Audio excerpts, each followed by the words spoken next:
Who's joining for the narrative team Mainstage. If you haven't joined one of these before, I'm Richelle Brady, Global Community Engagement Manager, and so setting up things like this for the community is part of what I do here. Today, from the Ravensburger side, last time they joined us for Winterspell, they're back for Wilds Unknown, Jenna, Nicole, and Chris. Hello. And then this time for content creators, Baker, the Lorcana villain, and Kim, also known as Kimberly Ann on socials. And Kim, this is the first time that you're joining for one of these. Yes, I'm so excited. Thank you for having me. To talk about lore of Lorcana. Lore! Sorry. This man, that looks so good. This Wilds art. Unknown, we have to stick together. We're gonna get into a lot of the story and all of that. But before we do, something that that we've been doing for the last few of these narrative main stages that's been pretty fun is that people need to read out the flavor text if there is flavor text on a card. So to kind of get you all warmed up, we're gonna go through 3 of the cards that have been revealed.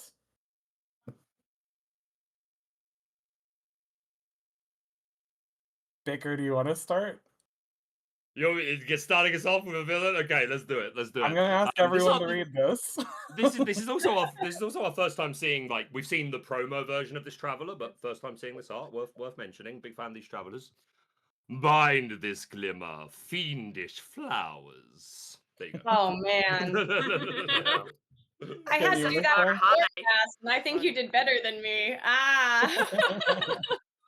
I don't know about that, but I'm just happy to be here.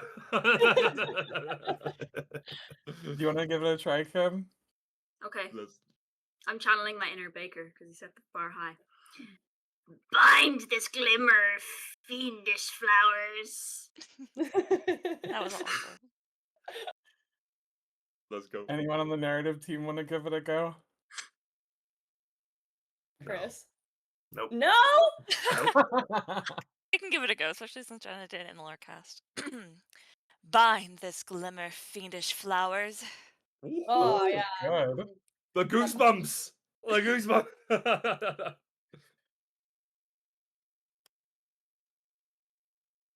Who wants to start with this one? Go on, Kim, you start us off this time. Unless Jenna wants to start This off one's more of a narrator, right? Jenna, I don't know if you did this one in the Lorecast. I did not. You I did not. imagine this one as being like a David Attenborough, like it's an observation of her. Hours of walking in the heat had not improved her rosy disposition. Incredible. We're here with the Queen of Hearts. She Yeah, is... exactly, yeah, you did. Love that.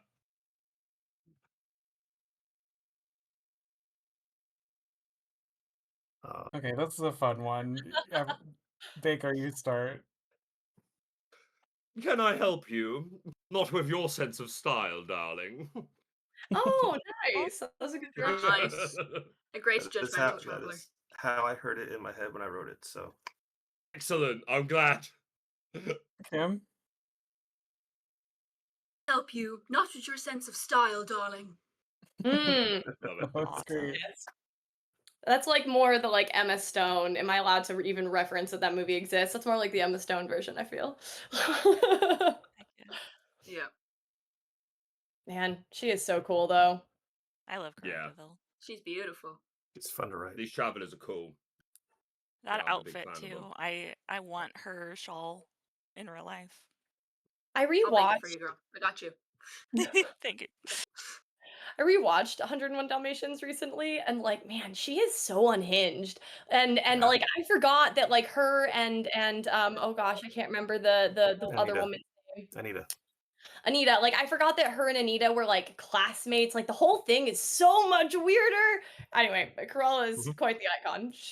Out of her mind. The thing I love about Cruella is, like, she is one of the perfect examples of when I was studying acting, like, when we looked at characters, would be like, can you tell who they are by the silhouette? Like, is that enough for you to be able to Yep. recognize someone? And obviously, there's that super famous imagery of sudden chill, right? When she's coming up to the door and you just see her Yeah. shadow through it. And it's such a classic moment in Disney for a reason. And yeah, like she's just one of those characters, like a lot of characters for Disney, where just the silhouettes are so famous, so distinctive. Yes. Yeah, what an icon, basically. Yeah, a huge icon. I understand why you love villains so much because they're just so grandiose. It's Exactly. Yeah. Style, charisma, they've got it all. So with that out of the way, the setting of Wilds Unknown is different from previous sets where normally we're in like one setting, right? But this time, after the vine is thawed out, or I guess during, right? Maybe Jenna, you could explain this a little better, but the transition from Winter Spell to Wilds Unknown. Yeah, the vine has thawed out and in the process grown even larger. Yeah. And so the Illumineers are split between 3 different locales that are original to Lorcana. And let's talk a little bit through that. Okay, so we have, as Richelle said, our 3 environments here, 3 regions or domains. And the first is Wildernaught. And first of all, I am obsessed with these little postcards that we had made using some of our really amazing concept art. Like we had some of this art pretty early, and it just came out so beautiful and helped shape the set. Okay, anyway, I could go on.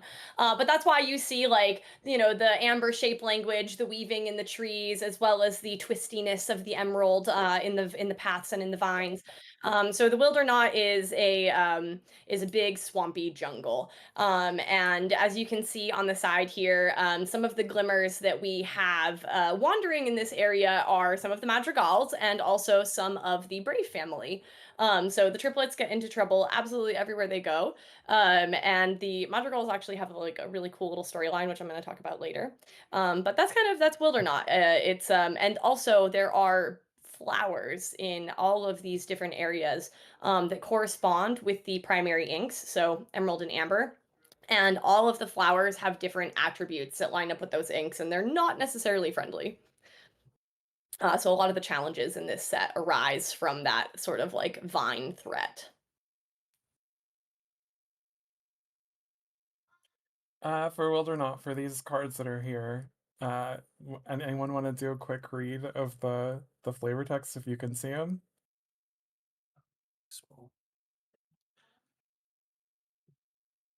My eyes are Definitely bad. not do. I'm definitely not gonna punish you all by attempting a Scottish accent. That is not in my box of voices that I can do justice. So I'm gonna bow out of that one straight away. Chris, can you do it? You have Man, I'm in my mid-40s, man. My eyes are not good enough to see that text. That's tiny. So I mean, I can't. Let's see. Oh, hi, they're slippery little devils. You should see what they did to the garden. Yes. Okay. Cool. I remember that one. Yeah. So, yeah. And yeah, I remember writing that one. No, that's fun. That's many hours listening to Kelly McDonald talk and trying to copy her voice. She has such a great cadence. She really does. Okay. Yeah. Also, check out Martin. Yeah. Oh. Okay, so then our second biome here is the Torchlight Peaks, and you can see Shanzay down there in the corner. So this is primarily a steel and amethyst area. I talked about this on the Lorecast, but again, like it's just because I'm obsessed with it. Like I love the name for this because we knew we wanted this like really bright lava to be characteristic in this area. And you do see some villains, I will say that with the lava, it's pretty cool. This is an area where like it's rocky, it's difficult, but we have a lot of really cool encampments and story moments happening here, which you can see on the right, a couple of them. We have another one of the madrigals is here, so all of the madrigals are scattered, and this is Louisa. She's scaling a mountain. But what's really exciting for me is this Incrediboy, because there is he's not alone up here in the mountains. Chris, you look like you're having a thought. No, I figured out how to make my screen bigger so I can see the actual text on the cards. So I feel better now. Lorecast of Geriatric. Technology. We're all so old. Just we love to make games. I like how the name of the ability for Incrediboy is spoiler alert. Yeah, we weren't Yeah. sure that we would get away with spoiler alert and nerding out. We were kind of surprised that Pixar was like, yeah, do that. I That's cool. also just like for just like a nerdy piece of like game development lore here, naming the supers in this set had a lot of really unique challenges figuring out the like version name versus character name, and like I won't bore you with the details, but like we have to think about all of that when we are bringing in new characters, like so oh man, I don't know what's been revealed or not. I can't remember what I'm allowed to talk about. I like pay attention to the supers cards. We had a lot of really interesting like narrative challenges for how to make their abilities and their version names and stuff work, and like all of that is part of is just like part of the underlying mechanisms of how we make things. I gotta say that one's great. The spoiler alert, and I love hearing that like Pixar are willing to let you roll with that. That's super cool. Got me monologuing is my favorite though. I mean, I will note Disney is also generally very cool with this as well. Like both partners have been excellent with like letting us kind of play with these ability names. But it was one of those things when we put it in the thing, we were like, "Oh, this is like, are we cool?" And they're like, "Yeah, do it. Like, have fun, roll with it." Love those moments. That's so good. It is. They're all the cards that I've seen so far, and I'm just like, whoa, they're so incredible. Hey, let's go.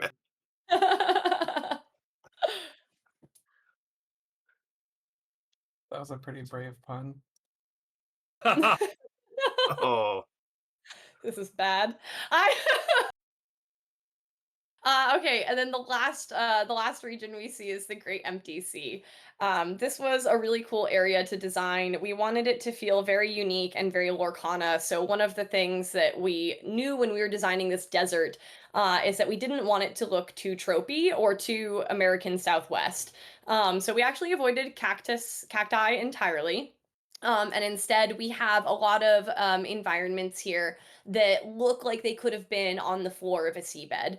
And in this postcard, you have some ruins that the vine is kind of snaking through that look like maybe they could have been something that belonged to Illumineers of the past. And it's sort of like hinting that and I love the idea of a desert and particularly like an empty, one that used to be an ocean, like revealing secrets of the land. Like this starts to tell us a little bit of the history of Lorcana just in small bits and pieces. Baker, We Kim, have any questions about the locales? Yes, Yeah, 100%. especially Go ahead, this Kim. one. Thank you. Sorry. When I was looking at it Very first, good. and I was like, "Whoa, is it like an Atlantis? Because it looks like it was sunken and it was a sea and it like emptied." And then I was like, "Wait, set 3. Is it the ink glands? Because we got remote ink glands." And I was like, "Whoa!" And then my brain was like, "So I'm like theorizing, but I'm like, are these like new locations in the These realm are new areas, completely, yeah. or is it something like that we've seen before that the vines have like changed? Because obviously we had Into the Inklands, and then we've had maybe some similar stuff in the past, but then seeing stuff like this, and I'm like, whoa, is it something new? I'd like to pick your brains about that. Go ahead, Chris, if you want yeah. to. No, so these are all new regions. So one of the things we did when we were planning this set was we wanted to explore more of Lorcana. I think, in general, kind of with the Vine story, like it is a chance to really kind of explore Lorcana as a locale and kind of see that, build out more of that world for the players and get people to see like we'd have different locations, we have different environments. If you're looking at like the weather and winter spell, and you have a giant vine, so clearly there's something that has been affected by the environment itself, and so having a chance to create something larger and to really build out this world that we have, because we don't want it to feel small. We want to really have like, this is an amazing chance to really build out how how big our world really is. Yeah, absolutely.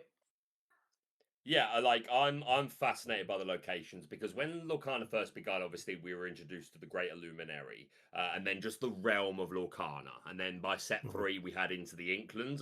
So it's like, okay, so that the Inklands is like the land mass that is underneath the Illuminary floating in the sky. Yes. Yep. And it was very bland, and like I refer back to a comment JD made on the Lorecast the other day where I feel very similarly. Where back then it was like it was you were leaving, it felt like a blank slate and letting the audience fill it in themselves. Obviously, when you have locations in Lorcana, those are glimmers of like Agrabah and Queen's Castle, etc. Those are glimmers of those locations that have been summoned by an Illumineer. So it just felt like you had this blank canvas with the Great Illuminary and then just room for all these locations to be summoned.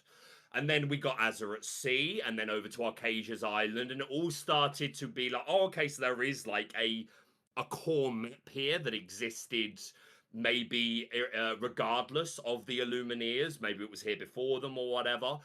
Was that always the plan from the get-go, that you thought that you might expand and like define some of these code locations a little bit more, or did things change as the game has been releasing and developing and you've made that decision more recently to like, okay, let's flush it out a little bit more? I know you just said that when you were looking at this set you said you wanted to flush it Yeah. out, but that always kind of a goal in the back of your minds?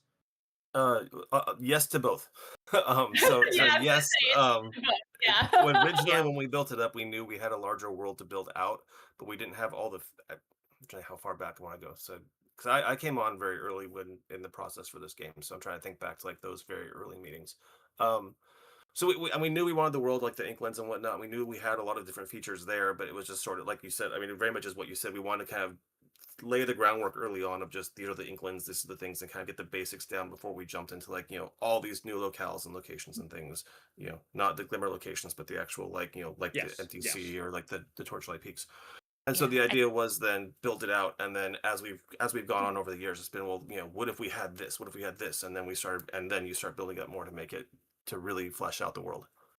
Agreed. Lorcana Building is a all. very incredible world, and getting to explore it and really, especially like you had said with this set, Bigger, it getting to really show the Inklands and how many different terrains there can be and environments. Um, this is a very lived in space, and getting to explore it further and further from set to set's been a lot of fun. And also to uncover, as Jenna said, some of the history, if we're looking at this postcard here, that this is a realm that has been around. This didn't come into being when the Illumineers arrived in the Illuminary with set one. This has been around for a while.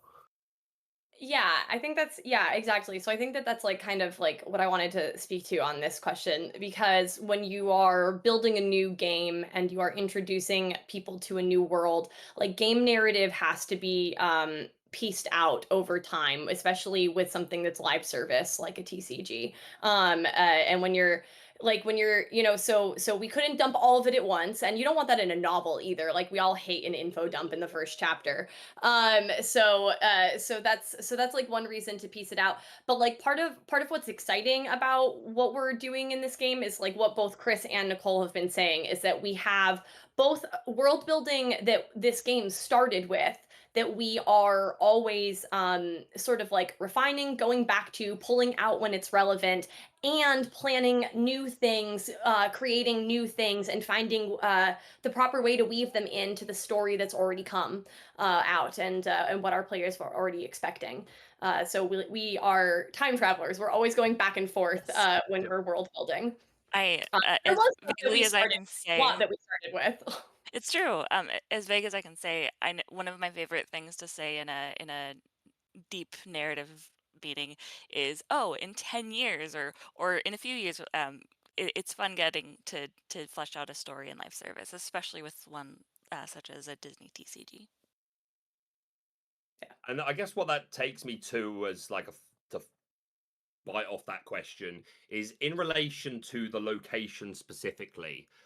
the story through line from, so obviously Fabled was not a very narrative heavy set, but then with Whispers in the Well, that's when things started to pick up a little bit. The discovery of the Inkwell caverns underneath the Illuminary, discovering ghosts, discovering whispers and all the new glimmers, etc., that came with that. And then suddenly to Winterspell, where we learn about this vine, and we're basically coming in at the point where Elsa's already frozen it. She looks to her to try and help. She's frozen it. Of course, it's Elsa. I understand that, like, some of these details may be filled in later. Like you say, no one wants a lore dump. You know, you want to set the seeds. But can you provide any clarity there towards, like, the through line of the story between Whispers in the Well, and, like, was there any correlation there that caused the vine to grow, or was it always there and it's only just emerged? Some things made it emerge. And then indeed, you said that the vine had just thawed out, and that's what's taken us into Wilds Unknown. There was no event to cause the vine to fall. I'll leave it there. I know that's a lot. Okay, so I'm gonna end up passing this to Chris actually, but I want to say, I mean, just the Whispers in the Well. I want you to talk about Whispers in the Well because you know that set better than That's I my do. baby. Yeah. Yeah, that one's your baby. It's not my baby. I I mean, love it. this arc is my baby in general. This is all the stuff that I'm interested in. So I mean, that is like, I was one of the people that helped develop. Like, I was one of the key people in developing this arc. So Love it.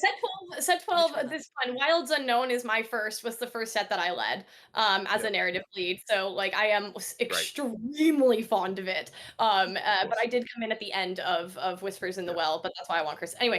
Anyway, so okay. We are technically a non-linear game, so I want to make that note, like, as we set this up. I will say that this particular story arc is extremely linear. Like like Whispers, Winterspell, Wilds Unknown, and the next set are all super linear. Like, you're not wrong. This is a more cohesive story. You will not always see us doing this. And in fact, like, we just revealed the name of the set 14, which is Hyperion City. And that's going to be a total camera turn. And it's not necessarily, we don't know when that's happening in relation to the story Love we're that. experiencing here. Love that. So like, I just want to like set that up because like it's worth repeating, and it's part of what gives us so much flexibility with our storytelling to keep things fresh and keep you guys excited, is that we can bounce the camera between times and places. Anyway, so that takes us back to Whispers in the Well. Where did the vine start there, Chris? Okay, so I remember. So I mentioned this in the lore channel on Discord. And if you want to learn story stuff, that's a great place to go. Plug for that. So, and I mentioned that way back when, that the big bad for the set was clued in set 10, or yeah, set 10. And so in Whispers in the Well, and if you note, there is a Henwin card where Henwin is seeing a vision of the vine. Like, that is very specifically a thing that was called out. Like, that appears in the vine. Sometime between 10 and 11, the vine appeared, because we know that they started seeing the vine. They started seeing the vine before Elsa froze it. There are cards in set 11 where it's mentioned that the vine, that people, that I believe she is seeing the vine, where like young Elsa sees it, adult Elsa, who is a separate glimmer, also sees it and then decides to take care of it and freeze it. And that's what kicks off 11. So at some point between then, the vine appeared and grew very rapidly. It was frozen, and then leading to this set, at the very end of 11, when you had Anna helping to thaw things, we saw that in those cards as well. In 11, she has thawed them, and now we have this happening. So now the vine is making its way throughout, seeking out more ink to feed on. Yeah, and we see, and then some of the cards will see like the vine's roots like in pools of ink, like literally sucking it up. It's a very, very hungry vine. Yes. And it's manifesting these flowers in this set that are challenging the glimmers. One thing I do want to note with the locations that we have, like in this particular set, is that because I've seen this a few times, and it's a good question to ask. People have asked me this in several places. Lorcana is one solid realm, so all the locations take place within Lorcana. Like, there are not separate separate realms people can go to. Because I've seen there's some confusion on that. Everything that happens in Lorcana is in Lorcana. Like, it's all in the one main realm. Yeah. Another thing that I love about the vine and its story is Lorcana is such an imaginative space. It's filled with all these wonderful characters we love, and Illuminators getting to wield so many and explore so many cool environments and meet so many cool glimmers. Um, the Vine further shows about how wondrous Lorcana is, to where we've seen Ursula, we've seen Jafar, and now we're getting to see Lorcana, we're getting to see the Vine, and how it can maneuver in this space. It's fun getting to see different facets of this world and different problems arise and how our Illuminators tackle that. I know there's still some of that story to be told. Obviously, we haven't even seen the entirety of Wilds Unknown, and obviously there's the IQ coming, Yeah, which we're I like hope we get a flying chance. around it. I'd like to talk about that at some point if So we get excited time. about Sorry, it. Richelle, but just as a final, just a snapshot, because you said because in Winterspell there's a lot of pictures of them just having a snowball fight, and it seems very social. But then for Wilds Unknown, they're all scattered. Would that imply that the card Raging Storm is one of the final frames of Winterspell, when that is the storm that kind of separates everybody out to these vast areas of Lorcana? Is that accurate, or am I reaching there? That was No. my understanding of it. I mean, essentially, they do get lost in the storm and separated throughout Lorcana. Like, it is something that, So it all ends up a board wide. I'm happy. Excellent stuff.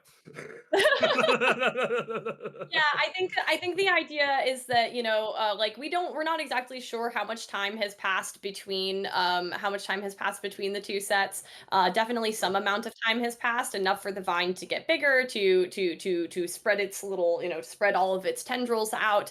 But I think that, yeah, the winter storm, a lot of the Illumineers and Glimmers got lost. And also you, the players, are Illumineers. Illumineers that we see on cards are not the only ones necessarily in the realm, and not necessarily the only ones casting these glimmers. So this is a little bit of that theater of the mind, is that, and in fact there is, we have a card coming up, but like there is a new Illumineer in this set, who's been wandering around this whole time. And yeah, so it's I love not it. just I love our it. core three. Yeah. Yeah, obviously they've always been a representation of the player. I think that was pretty clear. But it's also cool that they do have their own personalities and like everything. Sorry, I've talked a lot, but yeah, love that. Very excited to see. I did want to add that if you look at the letters that are sent between the Illumineers in Winterspell, it does kind of allude to the fact that Freeze the Vine is sort of like the beginning of Winterspell. Yeah, yeah. And then like a lot has taken place over the course of Winterspell. And then Mhm. like they were saying, Raging Storm kind of is that ending, right? So everyone's been separated before Wilds Unknown even started, and they're just sort of like finding themselves in new places now that the winter's thawed. And I think that's why I asked the question, because I've always loved that from past sets, that certain cards do seem like very clear snapshots of moments in the timeline. Like I go back to Basil being hypnotized by Jafar. Like there were certain cards that were very clear it's in this order, but I also like the other cards. It's not necessarily clear where it sits in the timeline, and adds for that like personal creative. I think it goes here. No, I think it goes here. So I like a mix of both. I want to just call out that I love that you use the word snapshot for that, because in the ideation process, that's also how we tackle it. We consider it like snapshots of a moment or story buckets of a moment. So I love that you use that specific word, because that's exactly how we design those. Excellent. Love that. So moving on a little bit from all of the deep lore discussion, we're gonna go back to some we're gonna go back to some flavor text, but this time it's flavor text you haven't seen yet.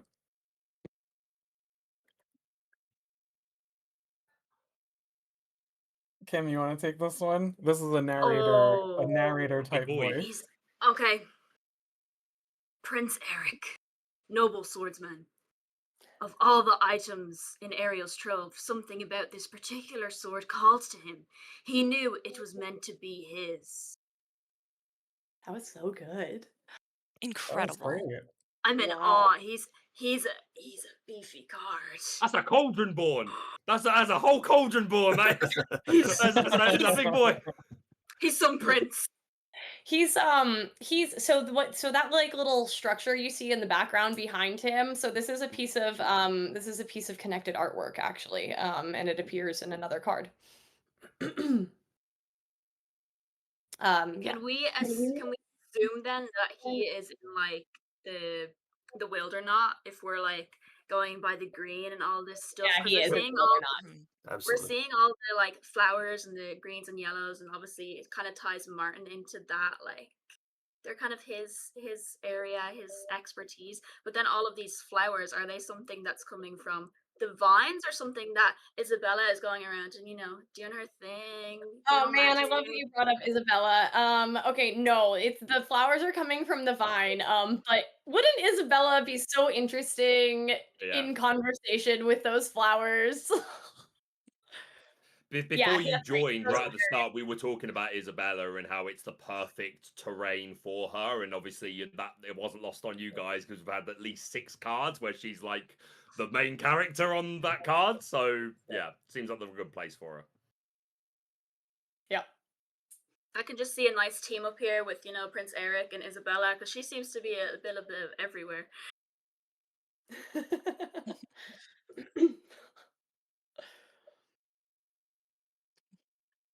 Okay, Ooh, Baker, I'm gonna ask you to do this one.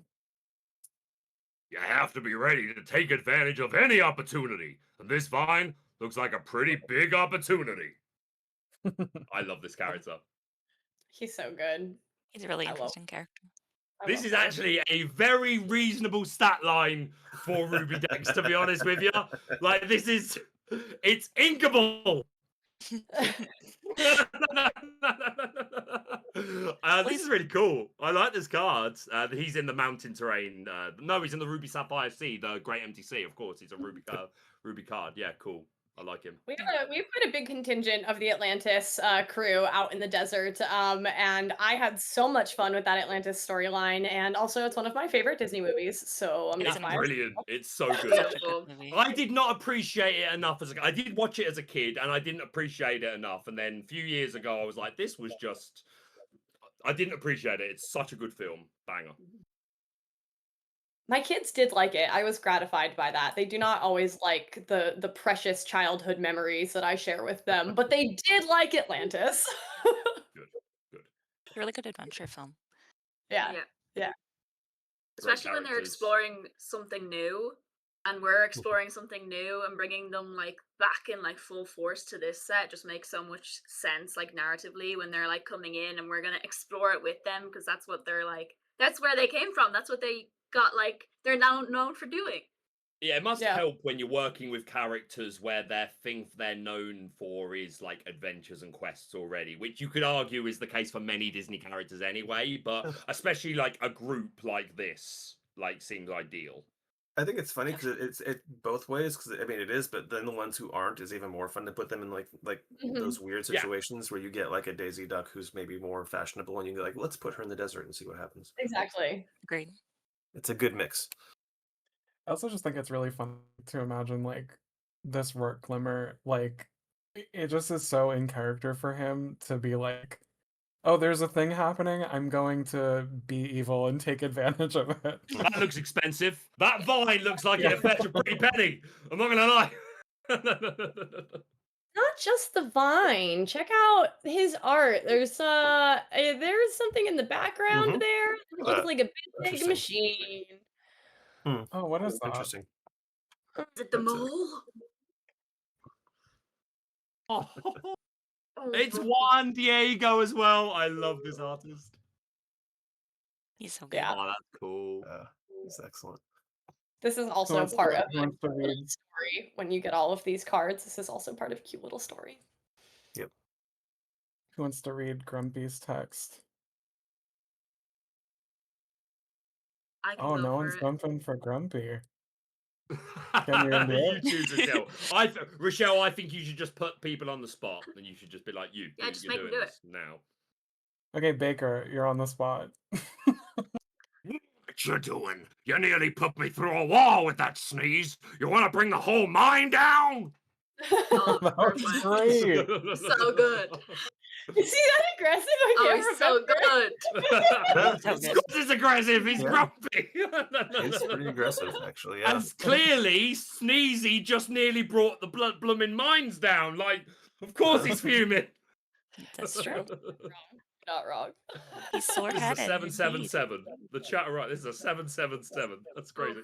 That's crazy. So one of the things that was really great when Chris earlier was talking about the before Wilds Unknown existed and the ideation of it and the concept of it. Um, we knew that this set was where Pixar was going to join, and so there was, conversations about what the first few Pixar properties would be. And that's where we landed on Toy Story, Incredibles, and Brave as those needing to be the first ones out the gate. And then what the narrative team did that was so great was kind of looked at those properties and what are they at their core, right? They're stories about family. And so all of the properties that got expanded out in this set were different families, whether it was like found family or these teams that are like as close as family or literally family like the Madrigals. And I just wanted to bring that up as like that was such a great way of looking at what these things had in common and like making something really beautiful out of it. And I want to know if you guys had anything more to say about that. I do. I think especially when you're like we've heard stick together being put together a lot, and so like the first thing you think of is like, oh, all the same like franchises, they're gonna stick together. You have your Seven Dwarfs and you have your Rescue Rangers and they're coming together.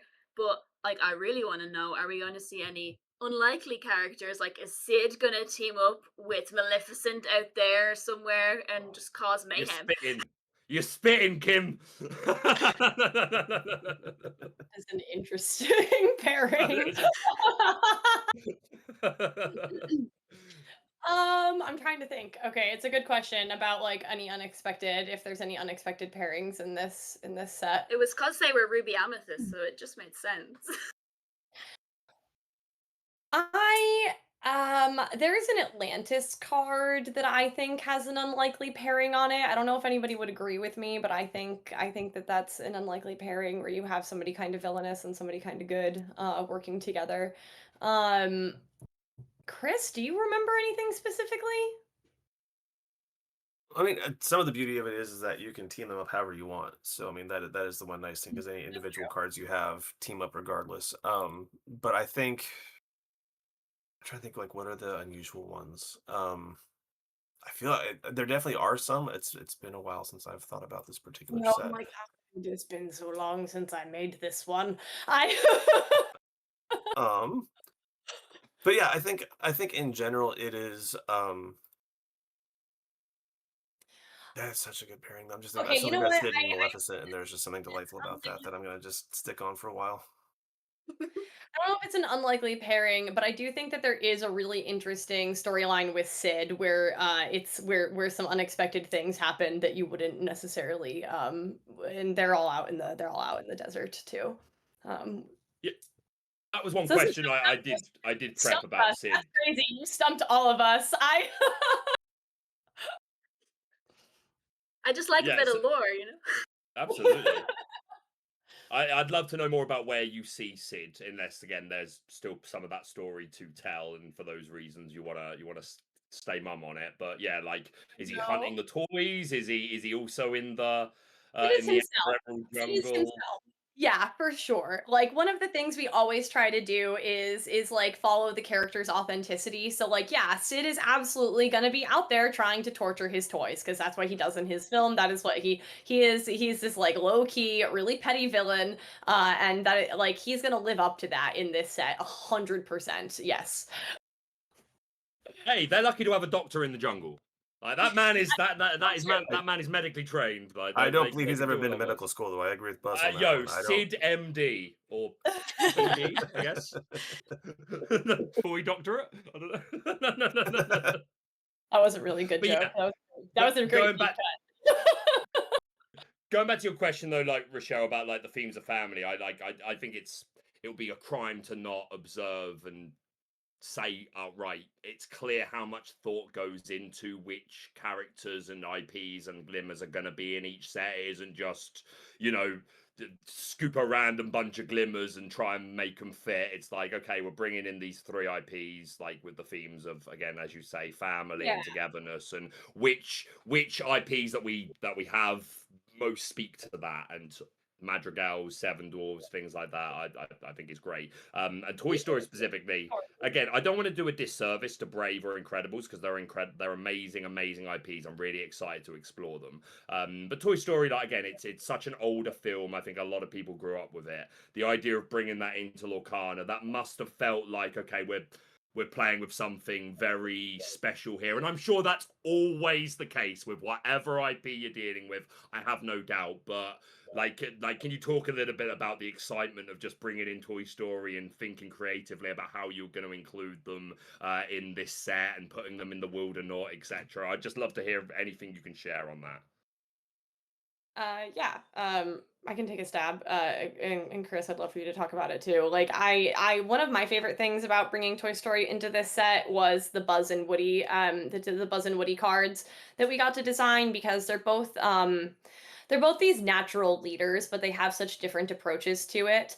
And so like I thought that they made so much sense to be in the jungle and saving their friends and leading them out. I had this headcanon that definitely shows up in the cards a little bit, of Woody sort of like going around the jungle and like collecting all of his friends because he leaves no toy behind. Like that's his entire shtick, is that Woody doesn't leave anybody behind and he's gonna make sure that everybody gets home safe. So like that's why I thought that they made perfect sense here. Chris, what did you think about Toy Story for this set? Yeah. So a little known fact about my background is that before partly how I got this job was I worked on a Toy Story video game, and so like writing new adventures and character voices, and so that helped me get this gig. But going through that, so I mean, I have a deep love for Toy Story, and the fact that there's so much out there. If you look at the shorts and you look at the films, and it's all such high quality, like Mhm. they're Yes. bangers across the board. Um, so getting a chance to play, I guess for me to kind of revisit that world and also but place it in Lorcana is just I always have a soft spot in my heart for Toy Story. I think it is one of, I mean, I was not a 90s kid, I was an 80s kid, but I mean, even then, in like, I think I was a teenager when Toy Story came out, and I still went and saw it in theaters, and just like two or three times because it was such an amazing film at the time. So huge love for Toy Story and for everything that team put together. Um, it's one of the best. I think just Brandon, the fact that we have a fifth movie coming out, is amazing to me. That there's still material from those characters, So and I'm excited to relevant. see what they do with it. I agree. I also think it's you mentioned earlier getting to see characters in new situations, new environments. We get to see the Toy Story cast in their films exploring the house and even exiting the house and the park in the fourth film. Getting to see them in such a grand environment, such as these Inklands, and seeing them do what they do in the films, but in such a grandiose way within the story of our game is really exciting to explore. Yeah. Kim, did you have any questions for us? No, I think like what I really wanted to know is that because like coming up, this is set 12. We're going on to set like Mhm. 12 sets now, and we've had all like primarily Disney characters, and then bringing in Pixar. It's obviously a different IP. Like when you were coming up with the stories, was there any different rules you had for say all the like Disney IP characters, and then you had all like the Pixar characters coming in, or were they okay with them being like, oh, they're gonna all adventure together and it's all good? You're the lead, Jenna. You can do that probably. Okay, yeah. So the answer is that the answer is that there are glimmers of all kinds of Disney and Pixar characters present within Lorcana at all times, and yes, Disney and Pixar understand that. Otherwise, we would not be making this game. Yeah. I think it's just interesting because they just sort of have different creative flavors. I think is the biggest difference between working with Disney and working with Pixar. Like you said, they are different studios. So like I have noticed that one of the things that we try to do is make I've talked about this before, is like make every card as top down as possible. That means make the card feel as much like the character as possible in every way. So the art, the stats, the mechanics, and the flavor text. Chris is one of my favorite writers because I don't know anybody as good at getting a character voice as him, to be Agreed. so honest with you guys. I've been in the industry a while. Chris is one of my favorite character voice writers. And but like so that's where I've noticed I feel the difference the most when I'm working with a Pixar character versus a Disney character, is there's just like a slightly different vibe. I think you all can feel it when you watch Pixar films versus Disney films. Like Pixar has its own personality and its own sort of illustrious reputation, and that comes through in our work. I hope so. In the way it comes through in theirs. It's kind of a roundabout answer to your question. I hope it worked. Yeah, no, perfect. And I also like, because we seen Henwen in the past, like looking at the vine through the pot and like seeing the future. Is there any like, I know you probably can't tell us, and it's probably Bruno, Bruno, a bit of a Bruno question, but is there any like nuggets or like narrative threads that we should be like on the lookout in this set, like through the flavor text, or if there's like anything in the postcards we should keep our eyes on that like players can expect to like, I don't know, like Oh. understand more as like the story goes on, like into the next set when like we go and attack those vines. We do like to do stuff like that, don't we? I am a big fan of seeding noticed. things well in advance. Yeah, that is one of my favorite things. What I will tell you is yes. So it's a brew question because I can tell you yes, but I can't tell you what. Yeah, I'm just gonna be on the lookout. So it's we'll like a stick half together. Bruno. It's okay. Yeah, it's a half Bruno Chris question. It's a is brew really good question. at So it's yes. Chris is always like Chris is one of our like last lines of defense before a set is done. Like flavor text happens, like towards the end so that we understand what the cards are, and like he is very good at threading together. Like that last end step gives him a lot of power to leave little hints for everybody. And also to say, hey, we need to make sure we address this thing. Like, where's this Yes, thing? Why that is too. this He thing keeps not us in here? accountable. Yeah, I like am don't I forget am we did this. continually in meetings like, no, but wait, we have to do this. We have to address this point. What is this? So Oh, So I kind love of being rebels.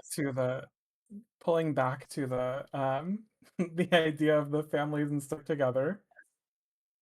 There's a new card here, hero work. I need someone to do a syndrome. Baker, I'm gonna say it's you. Anytime no one speaks up, it's Baker. You mentioned acting He's a school. villain, so it makes sense. It's a whole family of supers. Caught me monologuing. Sorry, I know that's not. I love that line. No. So in some cases like this, you guys you put the families and the teams together. But then an interesting story was splitting up a family. If you guys Yes. can talk a little bit about Yes. that. Yeah, so this is really cool. We see the madrigals in all three of the regions, and therefore they appear in all three of those color schemes. We have and you know what? There's actually a few of them in each of these biomes, because we have glimmers of all different characters being cast by different Illumineers all the time. But we've got these three who are scattered from each other, and they're trying to get back together, but like they have to really rely on themselves in this scenario, which is not something the madrigals are always doing. Like they're so interconnected with each other, so like you see like this challenge put before them of like, we do need to be together, but right now we're on our own. So like having to like learn to rely on other resources and sometimes other friends.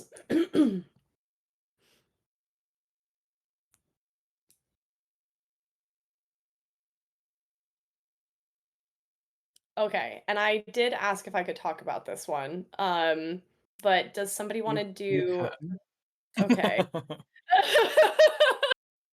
Okay, all right. So there's a lot that I want to say about this card. So first of all, there's a cute little story around what is going on with the Madrigals who are in the Wildernaught.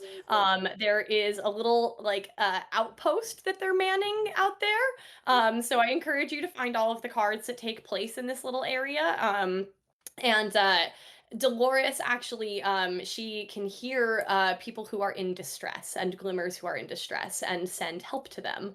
It's part of that, like, everybody has a role to play in making sure that everybody gets home safely. And then the flavor text on this one is really exciting. This is Amazu says he'll be back this way in a few weeks. He's stuck in the desert right now. So this is our new Illumineer. His name is Amazu. And he is not one of our core three. He's been in Lorcana longer than them.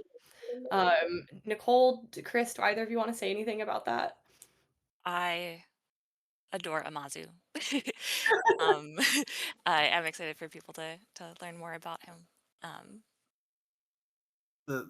So the conceit of Amazu is we wanted somebody sort of a traveling Illumineer, and so the idea of someone who would come to Lorcana and then want to just explore all this world, like where the others came in and had their different focuses, Amazu basically showed up and went, I'm out. This is a cool place, and then set about to explore the land, I think. And so it's a really like he's fantastic. And I see in the chat people asking about his inks. I don't think there's any reason we need to keep that a secret. His Sure, inks. one of them real quick. Hey, nice. perfect. Literally perfect timing. Thank you, Richelle.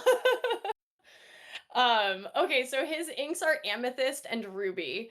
yes. And he was a lot of fun to design around those two, of like somebody who is really into arcane gizmos and gadgets. He's a traveler. He literally likes to go find weird stuff in Lorcana. That's kind of his whole deal. But he's also a ruby focused Illumineer, so he's super impulsive too.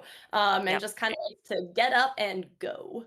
The one Yes. This thing I know. guy sounds like a really intelligent, handsome, like excellent guy. Like what We incredible taste! You we play these What colors, Assassin.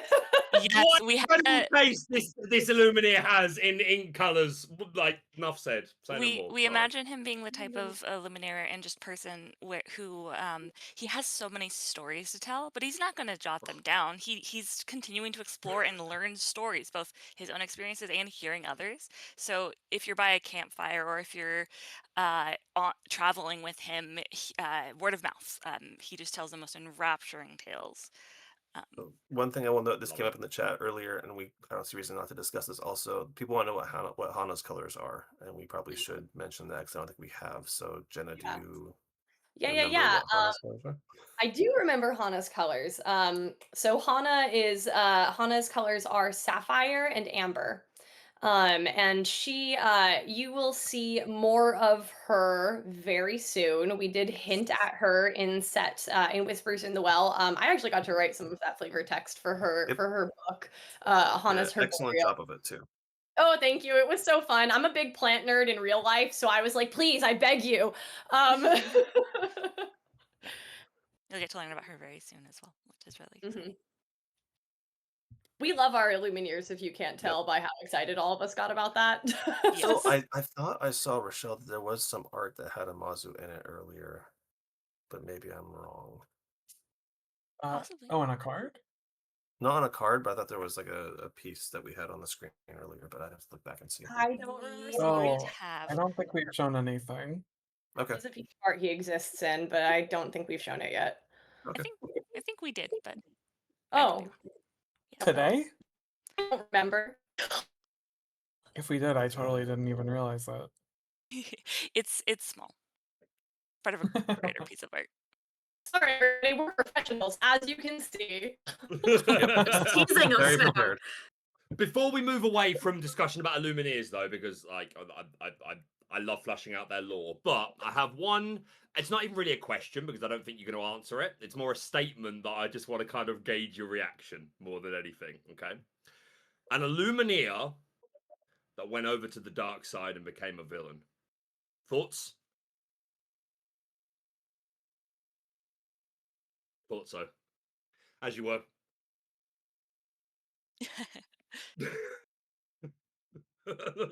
Think of And you because I've stunned had this them. discussion many times actually. That's good. That's as an promising. idea, as a concept. So That's yes, more than I think- thought I'd get back. I'm happy with that. We- We've discussed it. Anyway, we have these Invested cards. now. Oh, that Pegasus art is oh my god, the Peter Pan as well. Oh, mate. I think Oh, we he lost has a Jenna. If we cape! did Yeah, we want to lost talk Jenna. about these.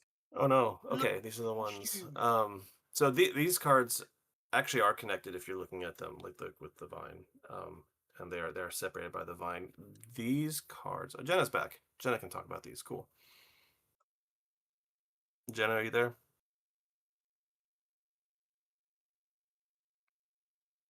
Okay. All right. So Lorcana and so we're looking at and sorry, I was reading the card as I was talking.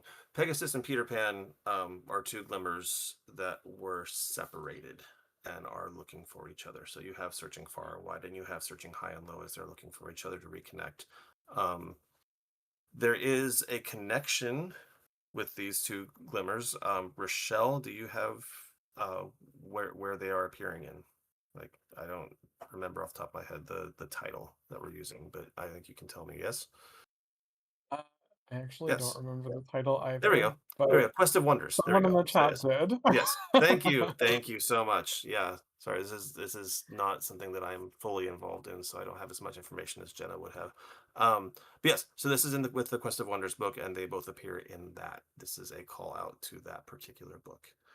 So this is very exciting for us because we have something coming out that I think people will really enjoy. Great. That's awesome. Very cool. That's so These cool. arts are amazing. I love these. I say this every one of these that I do, Incredible. but the art gets better every set. Like I genuinely, Oh, I'm yeah. continually impressed. Like every set, I'm like, this is the best art, and then I see the next set, this is the best art, and it just continues. I agree. Every set of Enchanted is my favorite set of Enchanted. Every new set. Yeah, so they are connected. The vine and the mill separating them, so it's a nice, also kind of visual marker of the fact that they've been separated from each other and they are friends. Awesome. Would this be like conjoining art then? Like, because their story is like Yeah, they're yeah, looking for each technically. other? Yep. Yes, one of Beautiful. the methods that we love to do when piecing together story beats is that sort of triptych, having cards side by side, telling a greater story.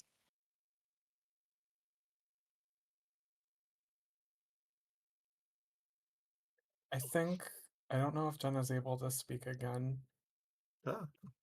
but I do have one more card reveal for fun that we can just show. Oh, I was just about to say Ednamo's not going to be happy about Peter Pan's cape. Yep. Well, she didn't design his outfit, so it's fine. Okay. Oh, Jenna's back. Hey, Jenna. Jenna's Jenna. Okay. I know that she loves this card. As do Well, I. It's such. Edna Yes. Popsicle, let's go. Let's go. Infinity, I'm ready for Edna Popsicle. This is pretty good. I quite like this card. Great to have Edna. Yeah. She's like in a film full of big, colorful characters. She's definitely a standout. Yeah, I love that film so much. That is genuinely one of my favorite Pixar films. Like Oh, same. I've seen that so many times. It's so good. But yeah, having Would her you- on your side for incredible from an incredible creative perspective in your group would be a lot of fun. Would you have had any flavor text for this card, but like didn't fit? Yeah. And would it have included Darling? Most likely it would have, yes. So it's fun. One of the challenges with doing this, because like Jenna said, we do flavor text last.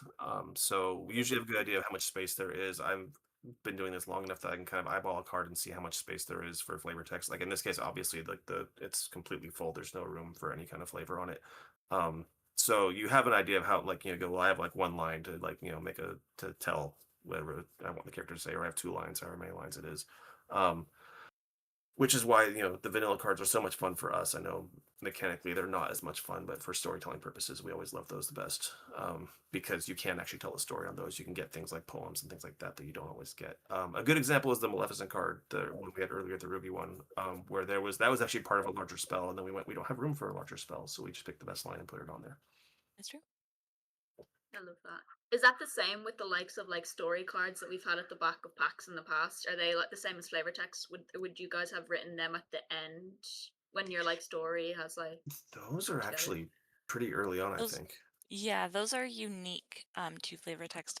They're a way to get to tell story even beyond the cards themselves, to give a little extra context to what is going on and expanding the world further. I know the in Winterspell with getting to have the Illuminators sending letters to each other, it was a nice way to get to showcase their personality, especially since they don't get um, many cards dedicated to them. The players are Illuminators, but alongside getting to see their friends, such as Martin and Venturo, um, learning more about them is a joy. I love that. So I think, as Dan in the chat said, I think Baker cursed Jenna. I don't know if you'll be able to She's been reconnect. banished. Jenna is the evil Illuminator that went to the dark side. It's all making sense now. Truly the Lorcana villain. He was like, my cover is blown. I'm out. She really didn't want to answer that question. So just as we're wrapping up, to remind people, pre-release for Wilds Unknown is May 8th, and you'll get those cool pre-release boxes now. So make sure you get to your local game store through tcg.ravensburgerplay.com. The full release is the week after on May 15th. And yeah, Baker, where can people find you? People can find me primarily on YouTube, Lorcana Villain. We predominantly cover deck lists, but all things Lorcana, card reviews, interviews, etc., etc. And small plug if you don't mind, Richelle, but I have Lorcana Dungeons and Dragons coming to the channel very, very soon, or Dungeons and Glimmers, as I'm calling it. So if you're interested in that sort of stuff and the narrative and etc., then yeah, make sure you're checking out at Lorcana really Villain cool. most places. But yeah, thank you so much for inviting me to be a part of this. I love the game, I love the collection, but I'm a storyteller first. I've always stories have always been what have driven me in life, and Disney's very sentimental. So this world of Lorcana is endlessly interesting to me. I'm constantly excited about what's to come in the future. And yeah, just thank you so much for all the work that you put into it to make it truly special. And yeah, very grateful. Thank you. I'll be definitely Thank checking you. out your D&D. Yeah, I'm very D&G. curious. Yeah. The yeah, D&G. Lorcana and Glimmers. Dungeons and Glimmers. GG. Yeah. That's incredible. And then Kim? Yes, you can find me at Kimberly Ann pretty much everywhere, primarily on Instagram and TikTok. And yes, same as Baker said, thank you for having me. I love the lore, and now my brain nuggets boiling, and I'm cooking a lot of noodles up there that I can't wait to find out what more stories unravel in this next set. Thank you Thank so you. much. And then thanks to the narrative team. Anything you guys want to say before we go? Just thank you to everyone. Like, honestly, the players, it's truly gratifying to know that people are enjoying the story that we're building. Like, it's really flattering to know that people love this as much as they do. So it's honestly great. Getting to talk with you all is great, and it really is just so much fun. I agree completely. We have so much fun getting to ideate on the story, ideate on the world, Lumineers, which glimmers we get to see from set to set. This is such a labor of love, Lorcana, and getting to then talk about it amongst everybody is such a joy. So thank you so much. It's also And nice to know that, like, it's appreciated that y'all are loving what we're putting out. Yeah. Very much so. I shout out to Garrick's Lorcana Lair, who I know will be making every note possible to do the. He always does a big video on YouTube, like telling the story of like the 4 set arcs. So I know he's been taking notes tonight, and yeah, I know it means a lot to a lot of people. So yeah, Eric just says again, his thank notes you are so being much. noting. I We bet they are. I bet they are. we share those amongst each other on the narrative team, so thank you for doing those. Yes, thank you. There you Like go. they absolutely There get you spread go. around.